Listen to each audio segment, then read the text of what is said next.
Assalamualaikum semua subscriber yang tercinta. Apa khabar semua? Aku harap korang semua sihat, semuanya feeling good sebab iPhone 13 dah makin dekat dengan tarikh pelancarannya. Jadi jom kita tengok rumours-rumours last minute yang ada. Tapi aku bagi tahu awal lah ya, ada rumours yang best, ada rumours yang tak best.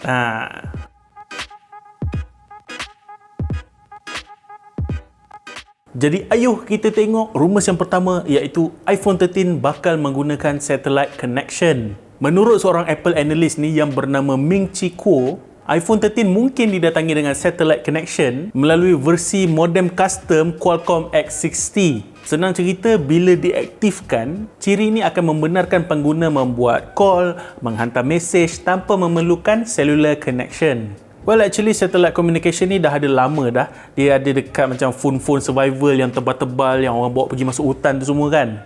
Tapi sekarang ni ciri satellite communication ni baru nak masuk ke dalam mainstream punya phone punya market lah. Dan ciri ni memang sangat-sangat berguna dan even boleh menyelamatkan nyawa bila kita ni sebagai pengguna berada jauh daripada tower communication. Senang cerita, dekat kawasan yang tak ada line lah. Sebagai contoh, mungkin korang pergi mendaki gunung ke, korang pergi jungle trekking ke, ataupun korang tersekat dalam lift yang tak ada line. Dari situlah satellite communication ni boleh membantu serba sedikit. Namun ada juga laporan yang mengatakan iPhone 13 yang datang dengan satellite communication ni dia hanya limited kepada beberapa market saja, terutama sekali di kawasan yang susah nak dapat line. Tapi tak apalah, kalau rumor ni betul, it's a good thing jugalah. Sebab teknologi ni boleh dikembangkan lagi untuk iPhone-iPhone yang akan datang. So, ini mungkin implementation yang awal-awal lah kepada iPhone ni kan. Dan bukan sahaja untuk iPhone, malah untuk phone-phone Android pun ada dah yang menggunakan satellite communication ni. So, benda ni macam ciri safety juga kan untuk pengguna-pengguna di luar sana. Tak kisahlah apa brand pun, safety is priority. Cik, wah. Rumours kedua, Face ID yang berfungsi dengan face mask. Sebelum ni Apple dah memperkenalkan dah cara untuk unlock phone sambil pakai mask, tapi kena pakai Apple Watch. Satu solution yang bernas tapi tak lengkap. So untuk menyelesaikan masalah ini, dah adalah beberapa rumours sebelum ni yang mengatakan iPhone 13 akan bawa balik Touch ID. Orang kata apa tu, in-display fingerprint. Tapi sekarang ni dah ada banyak dah sumber yang mengatakan Apple memang tak bawa balik kot Touch ID tu. So kita boleh lupakan lah. Tapi sekarang ni ada juga rumor dan sumber ni datang sendiri daripada John Prosser, iaitu iPhone 13 ni sekarang tengah menguji lagi ciri unlock phone sambil kita pakai face mask tanpa Apple Watch. Ini adalah kerana iPhone 13 ni dah ada sensor yang membolehkan kita untuk menggunakan ciri tu. Tetapi ciri ni mungkin tidak hadir masa launching iPhone 13 nanti. Sebab ia masih lagi dalam fasa pengujian. So, mungkin akan ada software update nantilah. Apa pun, kita tunggu. Jom kita tengok rumor seterusnya. iPhone 13 Pro 120Hz display. Okey geng, rasanya rumor tentang refresh rate 120Hz ni dah memang orang kata confirm lah akan keluar pada lineup iPhone 13 nanti. Namun pada last minute ni keluar pula rumours yang mengatakan refresh rate 120Hz ni akan hanya hadir pada Pro version sahaja. Iaitu iPhone 13 Pro dan iPhone 13 Pro Max. Dengan nama rasmi refresh rate tu sebagai ProMotion. Sebenarnya ambo agak sangatlah rumours ni dok betul. Sebab sebagai Apple user, aku ni dah lama lah mengidam nak refresh rate yang laju sikit, yang smooth sikit. So aku harap untuk iPhone 13 base model nanti tu tidak dianaktirikan lah. Datanglah sekali dengan refresh rate 120Hz tu. Nak juga bagi dekat Pro tu dah kenapa?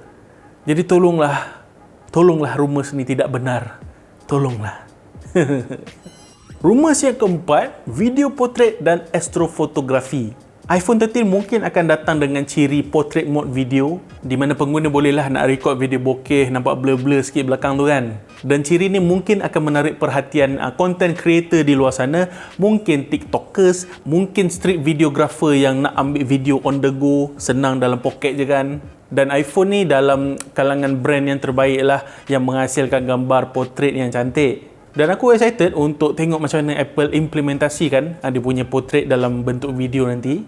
Oh, dan juga ciri astrofotografi, di mana senang cerita membolehkan korang mengambil gambar langit malam dengan lebih cantik. Sebab kita semua tahu dan aku sendiri mengaku yang iPhone ni kalau nak ambil gambar langit malam memang dia nampak busuk sikit kualitinya. Jadi harap dengan adanya astrofotografi ni kita bolehlah nak ambil gambar langit malam yang cantik sikit, nampak bulan-bulan, bintang-bintang sikit kan. Rumours kelima, always on display. Okay geng, jangan expect tinggi sebab ada ura-ura mengatakan always on display ni pun akan hadir pada Pro version sahaja. Ini kerana ia memerlukan display 120Hz untuk berfungsi dengan lebih baik. Anyways, always on display untuk iPhone 13 ni mungkin akan menunjukkan basic lock screen saja dengan brightness yang lebih rendah, sama je macam always on display yang lain. Namun dikabarkan Apple mungkin akan buat kelainan sikit, mungkin dia nak letak widget sikit dekat dia punya always on display tu kan. Apa pun kita harap yang terbaik je lah, sebab at this point kalau nak dibandingkan dengan Samsung kan, aku rasa kalau Samsung ada anak nama always on display, dah masuk tadika dah anaknya tu. Punyalah lambat Apple ni. Rumours yang keenam, bateri lebih besar. Kalau korang nak tahulah, kapasiti bateri untuk iPhone ni, orang kata nombor bateri tu tak memainkan peranan yang crucial pun dalam bateri life iPhone ni. Sebab software iOS ni dah memang optimize, so tak ada menggunakan bateri yang banyak sangat. But still, rumours tentang bateri yang lebih besar ni sememangnya menggembirakan hati semua orang. Tak ada pun yang terluka dengan bateri yang lebih besar. Tapi besarnya tu tak adalah beza mana pun. Kalau nak compare iPhone 12 mini dulu dia 2200, iPhone 13 mini dia naik 2400. Untuk iPhone 12 dalam 2800, mungkin ke iPhone 13 nanti dalam 3000 macam tu lah. Dan untuk iPhone 12 Pro Max dulu 3600, mungkin akan naik ke 4000 nanti untuk iPhone 13 Pro Max. So dia upgrade sikit-sikit je. Tetapi itulah, harap upgrade yang kecil ni dapat menampung ataupun dapat balancekan lah. Sebab untuk iPhone 13 nanti banyak babe dia punya hardware upgrade. So harap boleh tampung lah. So itu saja beberapa rumours yang terkini dan juga last minute untuk iPhone 13 nanti. Dan juga kepada korang yang belum aware, pada 14 September nanti akan berlangsungnya Apple event. Jadi semua berita, rumours, misteri harapnya akan terungkai lah pada hari tersebut. Kita tak tahu lagi dia nak announce ke tak iPhone 13, tapi harapnya pada hari tu dia announce lah iPhone 13 nanti. Sebab kita dah tak dapat tunggu dah ni, tak dapat tahan dah ni. So sama-samalah kita tunggu nanti 14 September. Sekian saja video untuk kali ini. InsyaAllah kita akan berjumpa lagi di video yang akan datang. Stay safe, take care, bye-bye. Assalamualaikum. Video dah habis. Apa lagi? Like, share, subscribe, follow Wiser.my. Kalau nak tengok video yang lain, boleh tengok mana-mana yang korang nak pilih. Sekian, terima kasih.